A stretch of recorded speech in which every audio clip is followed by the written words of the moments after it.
Nah, tugas konsultan itu mengorkestrasikan, menggerakkan tim sukses, salah satunya relawan itu.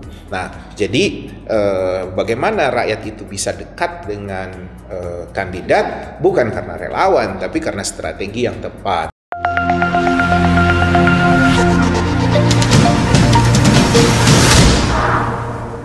Halo Sobat Citra Indonesia, kami jamin Anda menang. Bersama saya Yuli dan rekan saya Wina, hari ini kita akan membahas mengenai bagaimana relawan versus rakyat. Baik Pak, mengenai topik yang kita bahas kali ini yaitu relawan versus rakyat. Jadi bagaimana sih kandidat ini dapat memilih relawan yang baik untuk memenangkan dirinya? Awalnya relawan yang memang betul-betul relawan ini berharap bahwa orang yang mereka muliakan, orang yang mereka banggakan, orang yang mereka harapkan itu bisa menang dan mereka mendapat kompensasi setelah menang. Tapi nyatanya ketika orang ini menang, relawan-relawan ini dilupakan. Kepentingan-kepentingan partai politik lebih diakomodir, kepentingan keluarga-keluarga di sekitaran klien itu lebih diakomodir. Jadi semacam itu. Jadi relawan dipinggirkan dan disunyikan. Nah, akhirnya relawan jadi kapok. Mereka mengatakan, ya nggak maulah besok nanti kita dilupakan. Kalau nggak mau dibayar, kalau kita nggak dibayar, kalau kandidat nggak ngeluarin dana buat kita nggak mau bergerak. Tapi mereka tahu, akhirnya mereka belajar bahwa dengan label relawan, mereka bisa dapat duit. Mereka bisa dapat anggaran yang bisa dikelola dan dapat keuntungan, ya bisa keuntungan yang lumayan di situ. Sehingga relawan sekarang ini menjadi sebuah industri ya.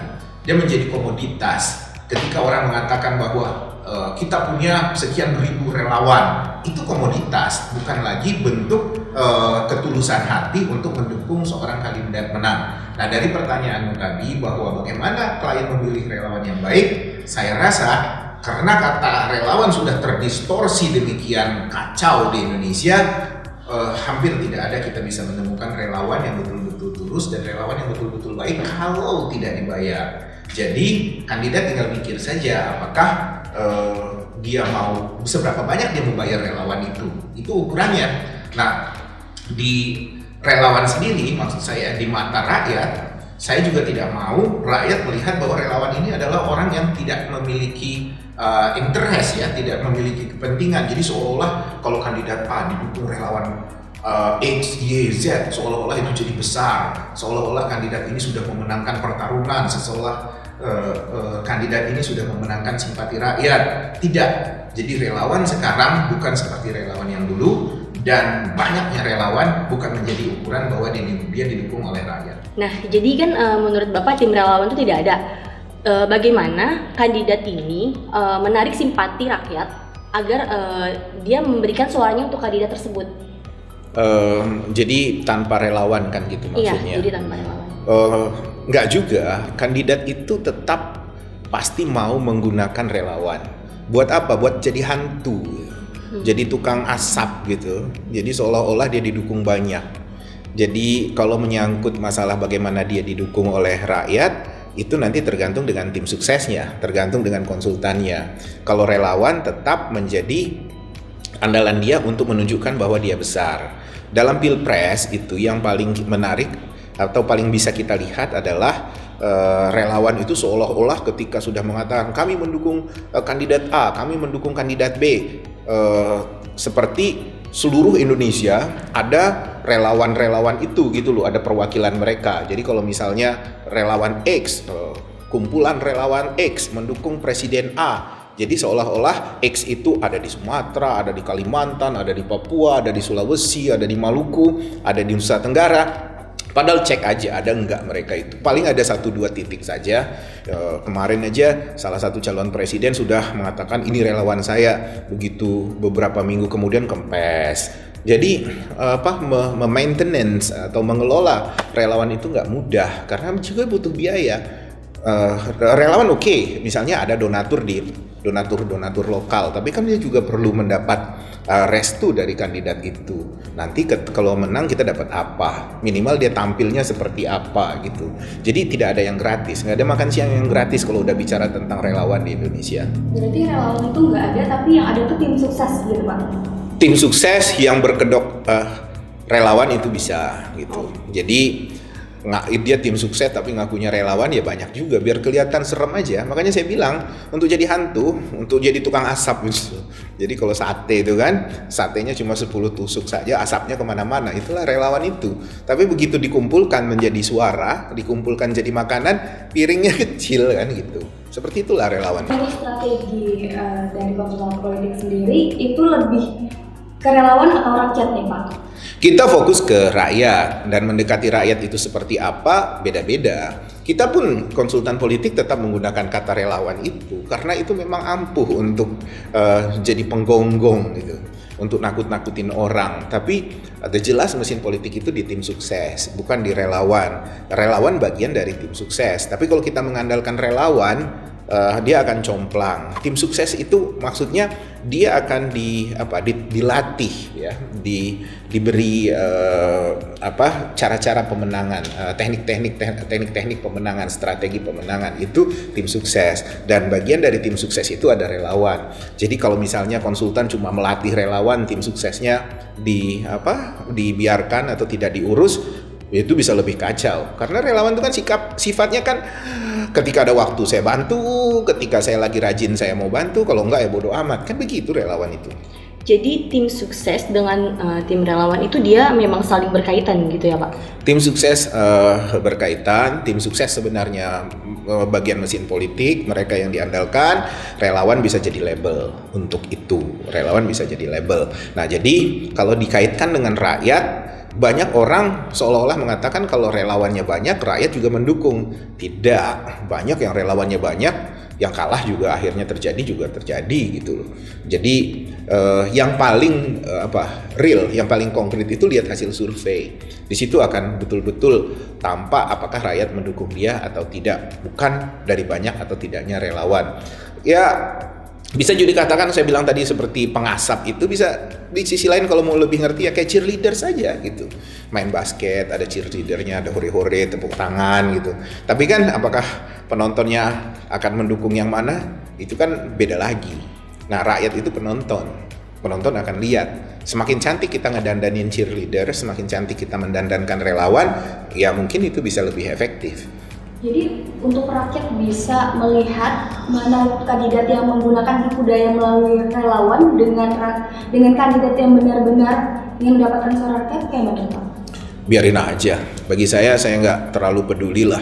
Mereka mau menarik suara rakyat lewat relawan yang cantik, yang manis, yang keren, atau langsung tampil di rakyat dengan cara-cara yang lebih elegan. Saya nggak peduli. Pedulinya apa? Kita tergantung strategi saat itu yang tepat seperti apa. Relawan adalah hanya salah satu tools untuk meraih simpati rakyat.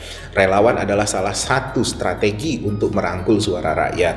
Dan jadi bukan menjadi sebuah formula seperti kalau kita nembak orang itu pakai satu peluru kemudian lawan bisa mati, nggak begitu. Jadi relawan bagian dari strategi, relawan bagian dari tools untuk pemenangan kita gitu. Kadang nih Pak, kan kandidat ini sebelum mereka terpilih gitu kan untuk menjadi misalkan gubernur ataupun wali kota, pastinya kan mereka mencari suara rakyat gitu kan kemana-mana.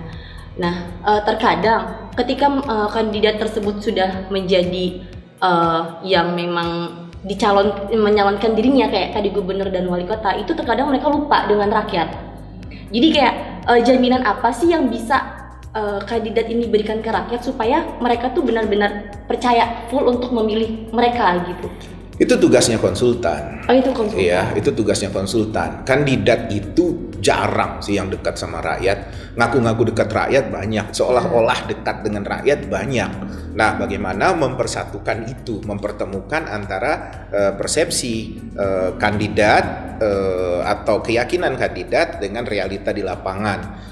Nah, itu tugasnya konsultan. Nah, tugas konsultan itu mengorkestrasikan, menggerakkan tim sukses, salah satunya relawan itu. Nah, jadi bagaimana rakyat itu bisa dekat dengan kandidat bukan karena relawan, tapi karena strategi yang tepat. Kalau relawan kan ya tempat kumpul-kumpul aja lah biar kelihatan rame. Jadi misalnya kalau kita syuting tuh kan, atau kayak tukang obat pinggir jalan tuh kelihatannya wah canggih banget nih, asik banget, banyak yang nonton, tapi kan ternyata itu orang-orang bayaran. Mereka tepuk-tepuk tangan, ya orang-orang mereka sendiri. Nah itulah relawan-relawan itu gitu. Ya, orang-orang lain mau nggak memilih kandidat itu. Nah tergantung strategi yang tepat. Nah kalau konsultannya kedodoran, mau relawannya mau 1.000, mau 100, mau 100.000, mau 1 juta, nggak ada guna kalau ternyata yang harus direbut itu suara rakyat minimal misalnya 100 juta misalnya. Nggak ada artinya. Dan jangan salah, nggak semua juga relawan itu memilih kandidat itu loh. Ini kan mesin politik saja. Ini kan makanya saya bilang, ini udah menjadi komoditas. Komoditas yang dieksploitasi. Apakah dieksploitasi oleh klien atau kandidat, ataukah komoditas yang dieksploitasi oleh pimpinan relawan itu. Oke Pak, berarti relawan itu bisa dianggap cheerleaders misalkan dalam satu pertandingan. Nah, berarti ada peran penting tuh dari konsultan untuk menggambarkan ataupun memoles sedemikian rupa relawan agar disukai orang rakyat. Iya, jadi ibarat itu stadion tuh ya.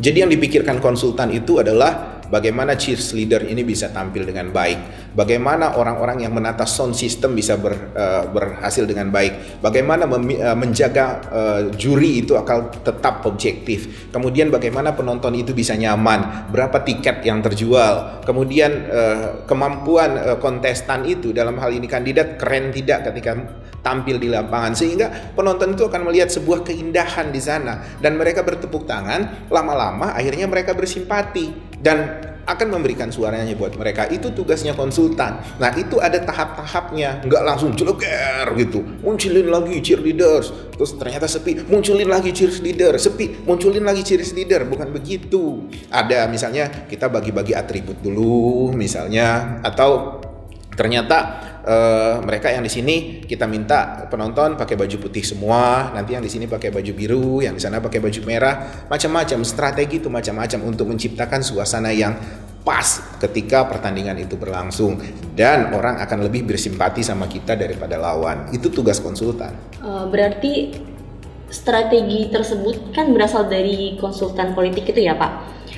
Jadi konsultan politik ini memang harus benar-benar menjamin bahwa kandidat yang dia istilahnya pasarkan untuk rakyat itu memang benar-benar yang terbaik gitu ya Pak? Ya itu tugasnya, sebab kalau nggak terbaik nggak dipilih rakyat nanti.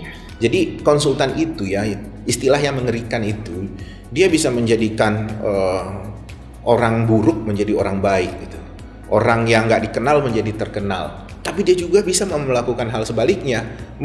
Orang yang dianggap baik bisa kita bikin terlihat tidak baik. Itu kemampuan konsultan. Jadi dasar konsultan politik itu kan strategi pemasaran, how to sell the product. Nah, produk itu kompetisinya adalah bagaimana produk kita bisa dibeli orang dengan banyak, dengan rame, tapi juga bagaimana kita bisa membuat kompetitor kita, pesaing kita nggak mau beli produk itu. Nah, itulah tugasnya konsultan, kemampuan konsultan itu di sana. Nggak semata-mata seperti juga dipandang seperti relawan, cuma dijadiin sebagai hantu gitu untuk nakut-nakutin. Karena kandidat juga banyak bilang, oh saya sudah tuh nyewa konsultan, tapi konsultannya nggak diapa-apain, hanya untuk dipamer-pamerin, untuk nakut-nakutin lawan atau nakut-nakutin tim sukses, biar tim suksesnya bekerja lebih giat gitu-gitu. Ada yang begitu. Ya, terima kasih Bapak atas penjelasan yang sangat menarik hari ini tentang relawan versus rakyat. Dan tonton terus selalu video dari YouTube channel Citra Indonesia, like, comment, and subscribe. Terima kasih dan sampai jumpa.